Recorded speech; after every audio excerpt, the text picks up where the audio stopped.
Hello mga kasimple, good day. For today's video, magbuhat tayo og peanut turon. Ingredients kay syempre lumpia wrapper, gidukduk nga mani, then brown sugar, tubig na cornstarch para mas pilit siya ang atoang lumpia wrapper.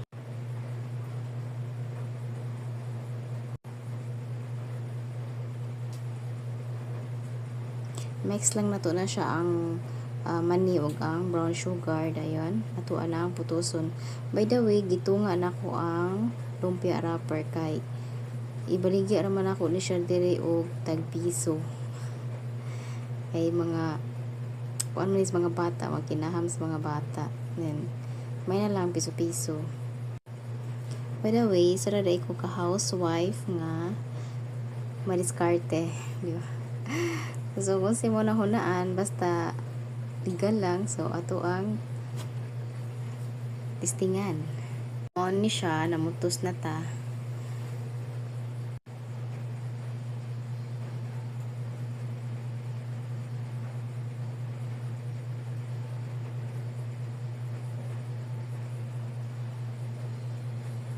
Mas nindot yun sa mga babae nga naadjay ko galiyong kwarta, either dalaga or minyo, para panahon nga na kay gustong paliton or something na kay makuha or na kay muha ka galiyong magasto, di ba? Lahi raman jud ng feeling nga adjay mo ka galiyong kwarta.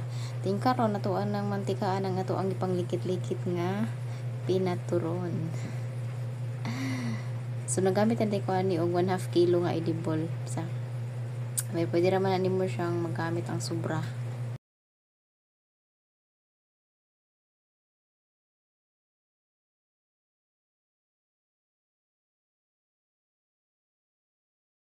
Then kung moinit na ato nang ilunod ang atong gilikit-likit gini nga lumpia na peanut turon.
Then kung golden brown na, yun na ni siya. Murag pagod na gid ni siya no. Ato na nang haunon. Then papugnawan na to sa Tupperware.